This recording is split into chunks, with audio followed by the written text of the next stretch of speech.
Live from the Business RadioX studio inside Renaissance Bank, the bank that specializes in understanding you. It's time for North Fulton Business Radio. And hello yet again, folks. This is John Ray on North Fulton Business Radio, and we're here again. I mean, we're coming up on show number 300, and we're excited about that. And we continue to be virtual at the moment. We're not in our normal haunt inside Renaissance Bank in Alpharetta, but we're looking forward to getting back there soon. In the meantime, if you need a more personal experience for your business and you're tired of the big mega bank 1-800 phone tree kind of situation, go to renaissancebank.com, find your nearest office, some 200 across the Southeast ready to serve you, and give them a call. They'll actually answer the phone, and you can make an appointment and go see them, and they deliver personal service. And I know that myself from the clients that I have that work with them. So I encourage you to check them out if that's if you're in need of a better banking experience. Renaissance Bank, understanding you, member FDIC. And now I want to welcome Nick Bryant, and Nick is the owner of NickPrint. Nick, welcome. Welcome. Thanks, John. Yeah, thanks for being here. I've known you quite a while and know NickPrint, but for those that don't know you and don't know about your business, give everyone a little overview of how you're serving folks out there. Yeah, I've been in the printing and the mailing business for about 25 years now. I've been on my own about 14 years, started April 1st, 2006. I call it the April Fool's joke. I played on myself to start my own printing company, but been going about 14 years now. So it's been fun. And we print, as one of our taglines, we print everything but money, which is almost true. And we do a ton of direct mail marketing for various different industries. Oh, wow. Now you have, you've seen a lot in the printing business.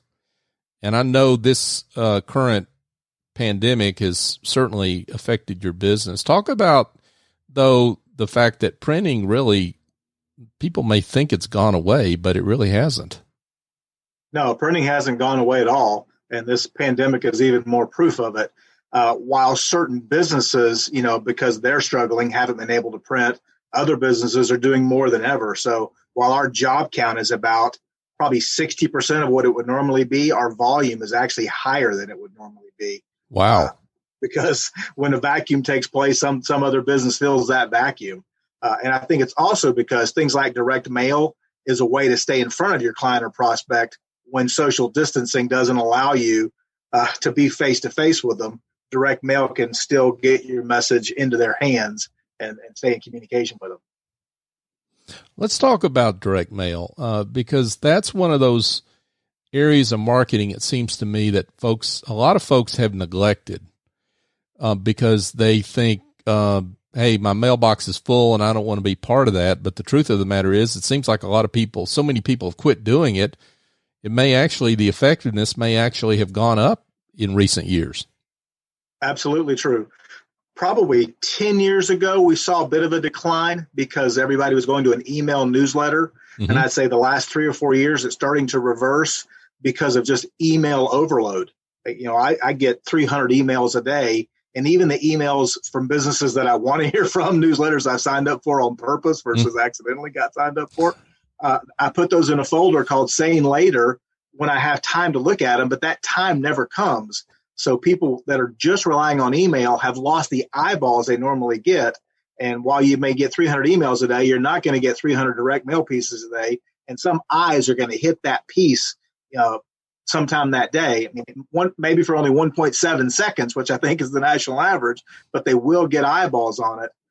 So the great thing about email is it's free. The terrible thing about email is that it's free and everybody can do it. So you just get information overload in your inbox, and direct mail is a way to break through that clutter. I wish you would comment on the fact that with direct mail, you really have to do a little bit more work around making sure the piece is a good piece before it goes out versus an email newsletter or what have you, which, as you say, if you don't have a professional or if you don't have somebody doing that for you, you can send one out pretty easily with these services, and sometimes too easily, right? Because it's not well designed. Talk about that. Yeah, there's several good components to a direct mail campaign. You want to be targeting the right people. If you're sending this to people who can't afford your product or are too far away from where you are, it's not a good fit. Another huge mistake people make, maybe because they're used to writing emails, is they put way too much content on a postcard, too much verbiage. People aren't going to read all of that. You need to get to your benefits really quickly for them, and then some kind of incentive to make them call. You know, hey, I'm Joe, I'm an accountant. It's not going to make somebody call that card. You need some kind of hook, something that makes them want to talk to you, you know, find out about our free report or whatever, some sort of hook to get a response, you know, a loss leader. You know, in food marketing, sometimes it's a buy one, get one free type thing, but something that says more than, hey, we sell pizza. You know, what makes them bring, but not too much information, very good graphic design, make it look good visually. I mean, a lot of people work from home. Working from home is great. Your marketing piece looking like you work from home, not so great. You want to have a professional image and look like you know what you're doing. And we can help people do that. We're not content writers, but I have writers if you need content that I can connect you with. Nick, what are the kinds of businesses that you think do well with direct mail, I should say, and the kind of businesses that maybe, you know, it's not so good for them? Yeah. If you've got a big ticket item, real estate, automotive, even automotive repair, a big ticket item or a residual income client that's not just buying one time. So food, for instance, pizza is not a big deal, but they do a lot of marketing because your average family will spend $20,000 on pizza for their local pizza place over a 10-year span.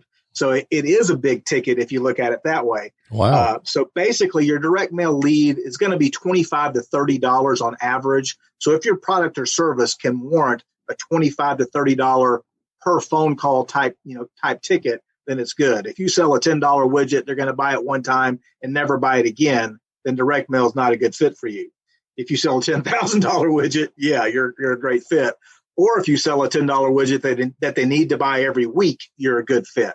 So does it have a long-term play like they need it over and over again, or is it a high ticket item? But direct mail is great. Again, automotive, schools and universities, dentists, veterinarians, those kind of businesses that have a big enough product or big enough ticket to make it work. And talk a little bit about client. I mean, most people think about direct mail as prospect or lead generation. Mm-hmm. Talk about client retention and how that factors in. Yeah, not only client retention, but prospect retention. I'll talk about both of those. But okay. Client retention is, your client buys something from you. They like it. They think you did a good job. But 8 months from now, when they need it again, do they even remember who you are, where your phone number is? I think it was something like 7 out of 10 people in a real estate transaction said they liked their realtor and would use them again, but only like 2.5 out of 10 actually do. That's because 5 years from now, when they're ready to buy or sell again, they've lost touch with that realtor. But there are realtors who put drip marketing campaigns in motion where every quarter they're sending something to that client. It could be recipes, could be anything. But direct mail, it's a great way to just stay in touch over the long term, whether that's once a month, whether that's quarterly, sending out birthday cards, anything you can to be top of mind. So when that person needs something again, they remember you. Right. The other piece of that is what I call prospect retention. A lot of people will send out, say 10,000 postcards and they'll get 30 leads. Okay, 10 of those leads are ready to buy right now and they buy what you've got. And the other 20 ask some questions but didn't do anything else. Mm-hmm. Well, statistics say that 7 out of 10 people that call about a product are actually interested and will buy something like that within the next 12 months, but they're not ready to buy in the next 30 days. So what people normally do is they sell their 10 things and then they do another batch of 10,000 postcards. But those other 20 people that didn't buy that month, those people are gold because it's much easier and cost effective to stay in front of 20 people than it is to do another batch of 10,000. So if you'll drip to those 20 people and it put a campaign together over the next year, you can turn another 10 of those 20 into clients and basically kind of double your impact of your initial direct mail piece. That makes sense. Wow. It makes a lot of sense. Folks, as we're here with Nick Bryant, who is the owner of NickPrint, what strikes me is, Nick, you know what you're talking about, man. I mean, not that I didn't know that already, but you're bringing some great information here. So thank you for that. You're very welcome. Yeah. So, talk about you mentioned you've got content folks that you work with. Mm-hmm. Talk about the whole business of how I get my direct mail pieces to the right homes or the right neighborhoods. Do you help with that as well? Absolutely. A lot of businesses, their most important thing is geography. They have a storefront in a location, and they need people typically within 5 to 10 miles of their location, unless they're a specialty event, like medieval times. They can draw from further away. But your mom and pop shops, your boutiques, your restaurants, those kind of things, they need people right around them. And there's a mail product called Every Door Direct Mail that lets you hit the carrier routes in any location. And Every Door Direct Mail is a great tool for businesses like that, because you can target a proximity, you can hit everybody there. And with EDDM, your postage is about half of what even bulk mail would be. Mm-hmm. Other people need specific verticals. Maybe you sell a product that's only related to seniors, or a product that's for young children. Then you're into buying data. You can buy data of people that are, 65 to 85 or 65 to 69, whatever thing you want. Or say you want to market homes that have children under 5. There's data out there that you can get. I had an automotive shop that wanted to buy a list of everybody that owned a BMW within 10 miles of his shop. We can get data like that. He services all makes and models, but BMWs are a higher ticket item, the higher ticket item even on the repair side. So that's a great fit for him. So he's able to target the kind of clients he wants using some direct mail filters like that. And so let's talk a little bit, Nick, about the printing needs generally. And you're pretty good at saving folks money on their printing. Talk a little bit about what some of your secrets are there. Some of it is like, especially with direct mail, if you've got a plan, you're going to be staying in touch with these people, say over a year. It's much cheaper to print 12 versions of 1,000 cards in one print run than it is to make that 12 separate print runs. You've got one print run instead of 12. And if you kind of know what you're going to do and can kind of have some advanced planning, we can print all 12 of those cards in a run, warehouse them all, and then mail them out as needed. So you're not paying for 12 different print runs. So that's one thing. A lot of times the sizes of pieces matter, how things are oriented. Sometimes somebody will give me a postcard and say, can you mail this? I said, yeah, but you've oriented it wrong, and you can't get normal postage that way. Your postage is going to be twice what it would be. You should have had somebody consult on that piece before you designed it, before you printed it. Right.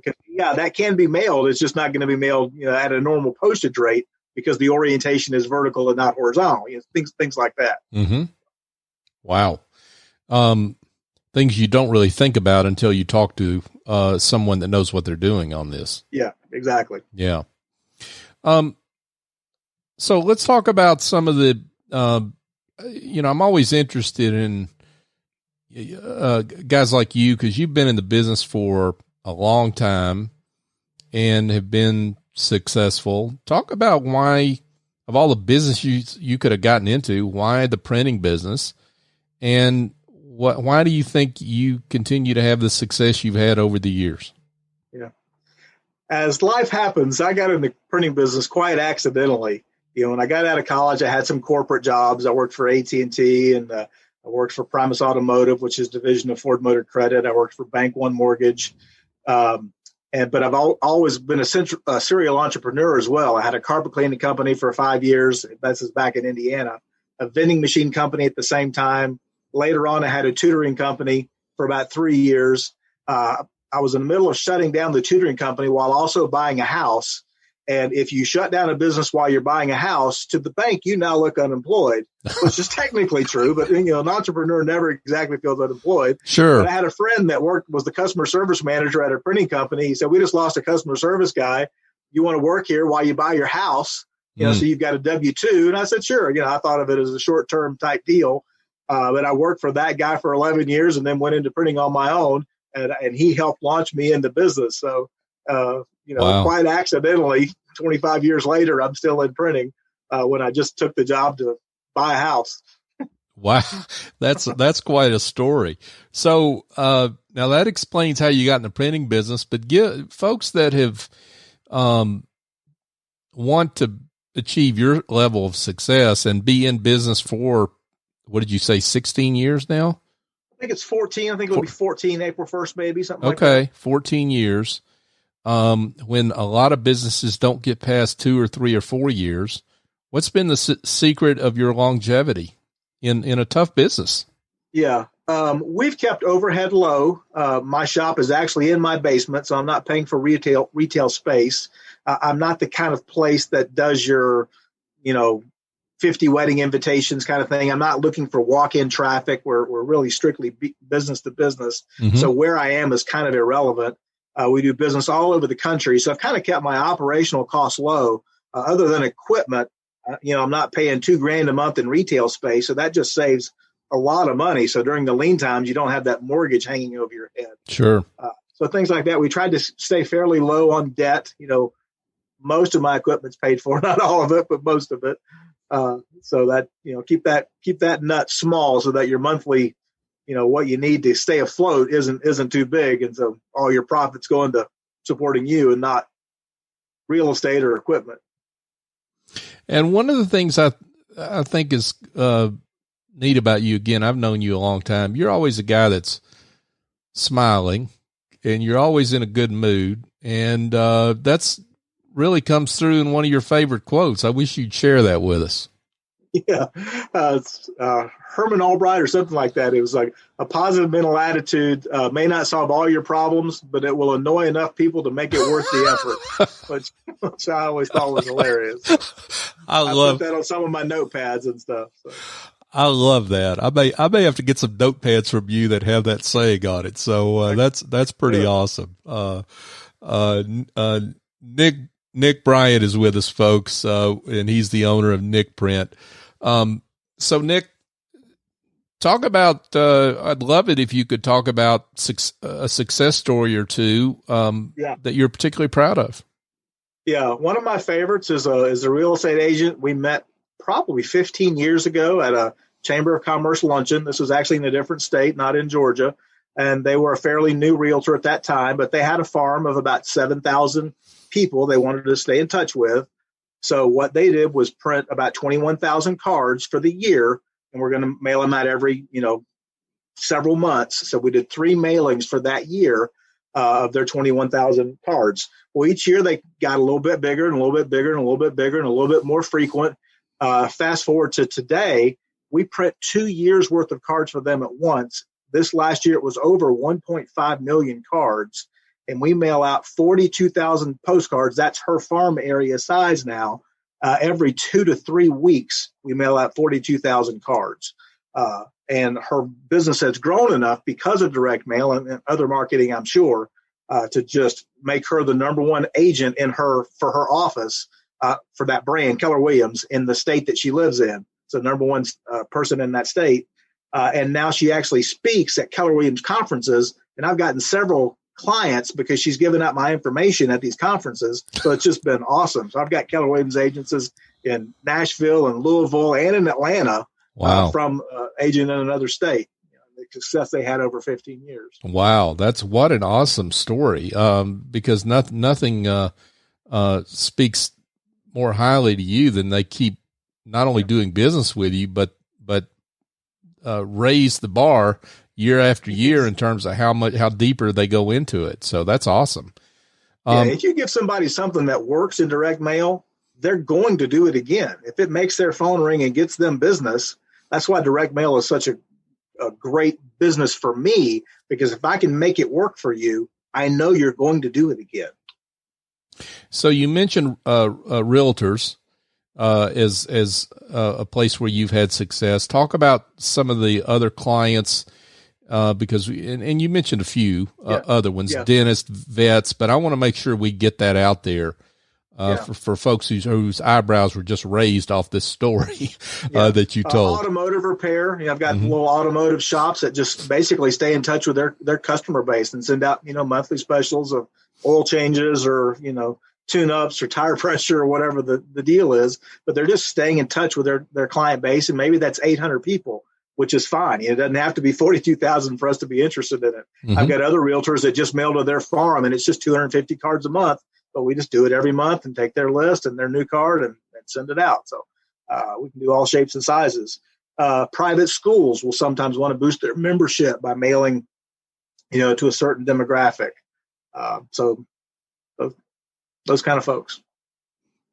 Great stuff here from Nick Bryant, folks, and he's the owner of NickPrint. Nick, this has been great, and I'm sure folks that have heard this interview are going to want to be in touch. So let's tell them how they can do that. My website is nickprint.com. My email is nick@nickprint.com. And you can also find me on LinkedIn, Nick Bryant, and just put Nick Bryant and NickPrint in, and you'll find me on LinkedIn as well. LinkedIn is my primary social media tool that I use because I'm more B2B than B2C. That's great. Nick Bryant with NickPrint. Nick, it's been a pleasure having you. Thank you, John.